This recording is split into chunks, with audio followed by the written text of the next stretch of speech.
It's almost the middle of the year and I decided it's time for me to do an updated luxury wish list. Now, I create these luxury wish lists because I just always want something top of mind so I can prioritize my purchases. My name is Kathy, if we haven't met, and my favorite topics are beauty, fashion, luxury, and lifestyle. Let's get to this luxury wish list. I filmed my last luxury wish list at the end of January. We were still in the throes of a global pandemic. I'm not even sure any vaccines were approved in January. It's almost the end of June. I do feel like life is changing. And so with that, I felt like it was time to update this wish list. I don't know about you, but I've changed. So if you watched my last luxury wish list video, I had a number of things on there. I had like jewelry, shoes, handbags, even sneakers. I probably had like 8 things. Your girls didn't get most of them. I did end up getting 2 items for my luxury wish list. And if you've seen any of my videos, you can probably guess at least one of them. In my last luxury wish list video, I had the Bottega Veneta chain cassette bag in white. If you've seen any of my other videos, you know that I got the chain cassette bag, but I didn't get it in white. I actually got it in a kiwi color. I'm super obsessed with this bag. This color is called Kiwi. I haven't seen the kiwi color lately. I've been seeing a color that's a little bit more muted called Seagrass. Either way, I'm in love with this kiwi bag. I love the fact that I've never seen anybody else with this bag. I know that they exist out there, but I've never encountered them. I see a lot of people on Instagram, on YouTube with the white version. So I'm very happy with this. Before I got this bag, I really wasn't sure how it was gonna fit into my wardrobe. But then I realized, you know what? I really like this color. And I find ways to use this as an accent color. Even this pajama set that I'm wearing has little kiwi colored accents in it. This bag is a gift that continues to keep giving. I love the fact that this bag is such a unique color. I love the chain cassettes just in general, but this color, I'm over the moon with it. I wasn't sure if I would just get tired of it, but I continue to find ways to wear it, and so I'm very happy. I will admit there's a small part of me that's like, I still want the white one so I can wear neutral colors. If you know me in real life,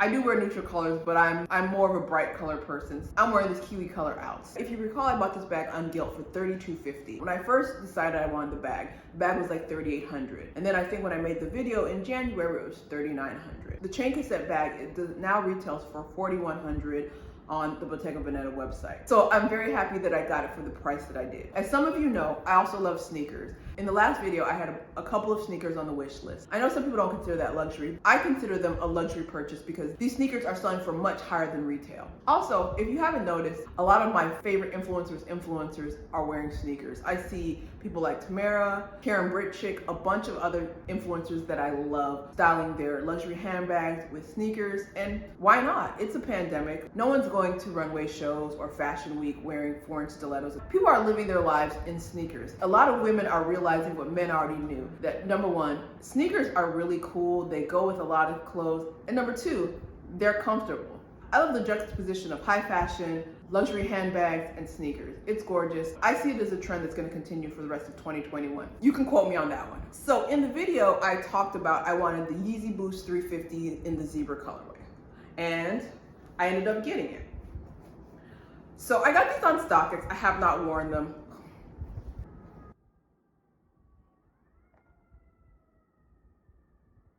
I have not worn them out of the house. I'm filming this on June 16th. The city of Chicago, where I live, it just opened up on June 11th, so I haven't had very many places to go. But I know I'm gonna definitely break these out for the summer. I think the main reason I wanted these shoes is because I feel like they go with so many things. And I love the little pop of red. I like wearing a lot of red, so I think it would go great with like some of the red outfits I have, but it also can go with jeans and a white t-shirt. I recently had a really bad experience with StockX, and it's a long story. This was a very positive experience with StockX, so I'm very happy. I definitely got the chain cassette bag for below retail. I got the Yeezy Boost Zebras for about $350, which is a great price. For months, they were selling over $400, so love that. On to the updated wish list. The first thing on my wish list are the Chanel dad sandals. I have one friend who probably is tired of hearing me talk about them. I love these damn dad sandals. I have so many dupes. I bought Tevas. I have these Zara dupes. None of them compare. And it's funny, I keep on wanting to buy dupes, but then I remind myself, like, you don't need another dupe. I need to find these shoes. There's so many iterations of these Chanel dad sandals, so let me be specific about what I want. I want the Chanel 2020 Cruise Edition that come in black caviar with the traditional interlocking Chanel CCs. I've had a couple friends who were like, oh, I found the shoe for you, I found the shoe for you. And they were actually in the larger Chanel 19 logo, which No. I believe these retailed for $1,300. There was one time I saw them and I didn't act fast enough, and I really haven't seen them since. Everybody that I know that bought them is wearing them, unless every so often I will see a random size pop up, but it's like $2,000. I don't want to pay $2,000 for a pair of dad sandals. I really don't. I do feel like this is going to be a classic sandal for Chanel. I see so many different colors, seen people with like raffia ones. Of course, I've seen leather, I've seen rubber. I only want the black Caviar. That's it, that's all. If you know how to get me a pair that are authentic and under $2,000, hit me up in the comments. I'm not gonna be satisfied with the dupe. I'm fine with the dupes for this summer, but I know I want the shoe. This is my #1 priority on the list, on my wish list. So #2 on my wish list is also Chanel. It's the Chanel Blue Denim half flap in the mini size. This is a vintage bag. It's probably from the 90s. I spoke extensively about this bag in my Chanel top 10 video. Love this bag. I love the colors. This light denim is like so gorgeous. I feel like it's so versatile. This is a summer bag. This is a bag that I definitely will see myself wearing year after year. I love the mini size. I know that some people prefer smalls or mediums. The vintage mini size is my favorite. It can look casual, it can be dressed up. I already have things in my closet that I have earmarked to wear with this bag. I just need the bag. So the two things that I need to overcome in order to get this bag are, #1, it is a vintage bag. So it's from the 90s, so there's a limited number of them out in a condition that I desire. It's a light denim, so I don't want a bag that has a lot of stains. I've seen a couple that were very reasonably priced, but they had stains. Of course, it's gonna have some stains. These bags are over 25 years old, so I am realistic about the condition, but I don't want a bag that looks like somebody kicked it down the street. The second issue is the price. So the store What Goes Around Comes Around in New York has one that I think is gorgeous, but the price is, I'm looking at it now, the price is $98.50. I could almost buy a Birkin for that. I could almost buy a Birkin at Hermes for that same price. I do realize that vintage denim Chanel bags are in high demand, and all the Chanel experts have told me that this is a normal price. It's just higher than I would expect, but unfortunately, if I like something, the price is usually 5 figures. I love the light denim. I love the 24 karat gold plating. I love the long drop of the mini bags. This is #2. In my mind, I would love this bag under $5,000. I don't know if that's realistic. Maybe $6,500. We'll see, but it's on my list. I've been seeing a lot of Chanel bags, and every time I see a Chanel bag, I'm like, I like that one, but I don't like it as much as I like that blue denim mini half flap. So those are the 2 Chanel items on my wish list. Let me know if you like any of my Chanel picks for my wish list. Currently, my favorite brand for high heels and stilettos and sandals is Bottega Veneta. I can do a whole video of all the shoes that I want to get from them. But I would say the shoe that consistently shows up on my #1 wish list is the stretch sandals.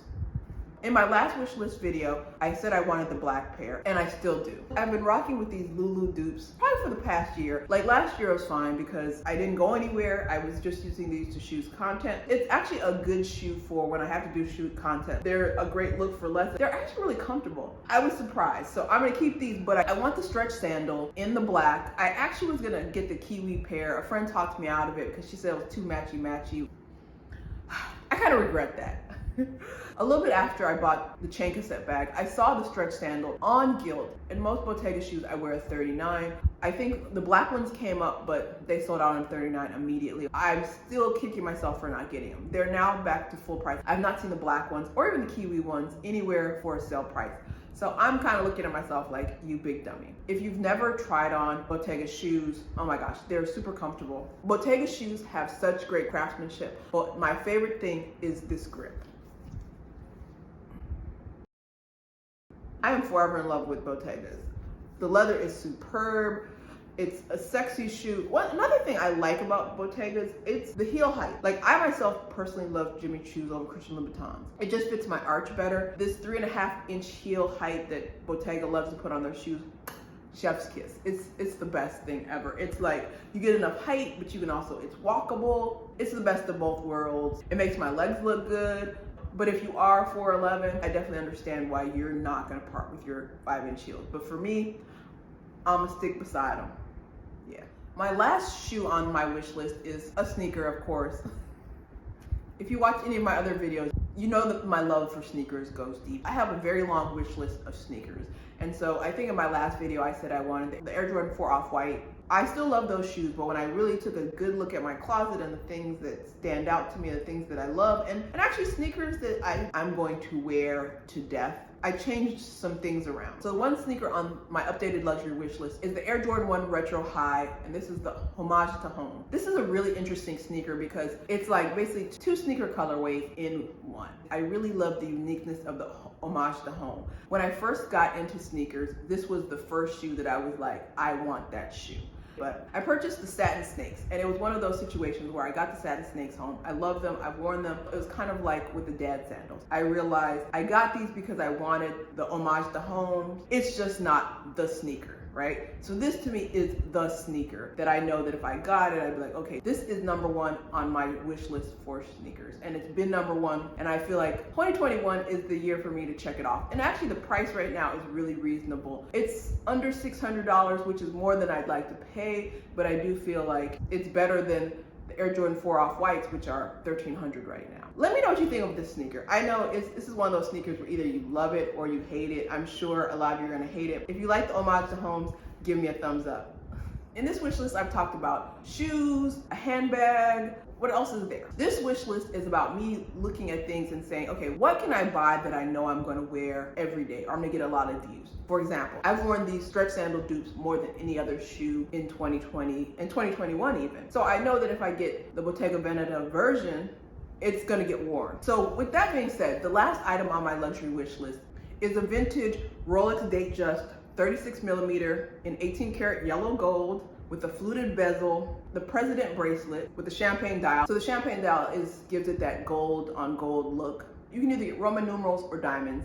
Your girl wants the diamonds. I feel like I've been wanting this watch since I saw it in 2014. It was basically a store like what goes around comes around that sells vintage items, and at the time it was $10,000. And I should have bought it then, but I kind of thought about it. I don't even want to tell you what it costs now. It's not $10,000. I've never really talked about watches. Of course, everybody's heard of the Rolex. You know, the Apple Watch has basically taken over the watch world. But prior to the Apple Watch, the Rolex was the most ubiquitous or best-selling brand of watches in the world. It's kind of like Kleenex. If you hear the name Kleenex, you hear tissue. If you're like, oh, I have a Rolex, you know it's a watch, right? So the Datejust was first introduced in 1945. The reason it's called the Datejust, it has a date window on the dial. The Datejust is one of the most popular Rolex models for women, especially. The 26, 28, even 30 are what are considered women's watches. 30, you're starting to get into the unisex category. 36 is right when you've hit the men. It has the larger face. I'm sure some people are like, well, why do you want a Rolex? What's so special about a Rolex Datejust? The Datejust was introduced in 1945. It was the first automatic watch. If you think about like old movies, most of the watches back in the day had to be wound. The Datejust was the first automatic watch, meaning it did not have to be wound. It also doesn't need a battery. Most of us have quartz watches that need batteries. I personally have at least 2 watches in my closet that the batteries run out, and I just haven't had the time to replace them. If you wear a Rolex every day, the Datejust has what is called a perpetual rotor. So basically the movement of your hand is what powers the watch. So instead of having to, number one, either have a battery or number 2, wind it, it gets all the energy that it needs to function from the movement of your hand. For people who don't wear their watches every day, they have a little machine that basically mimic the motion of your hand, so you don't have to always wind your watch. This is a watch I wear every day, so I don't need to buy that. Who knows, my Rolex collection could grow. The Datejust is also water resistant. I could theoretically jump in the ocean with my Rolex. The Rolex Datejust 36mm is the final item on my luxury wish list for 2021. So that's my luxury wish list. Let me know if there's anything on my wish list that's also on your luxury wish list. All right, see you next time. Bye.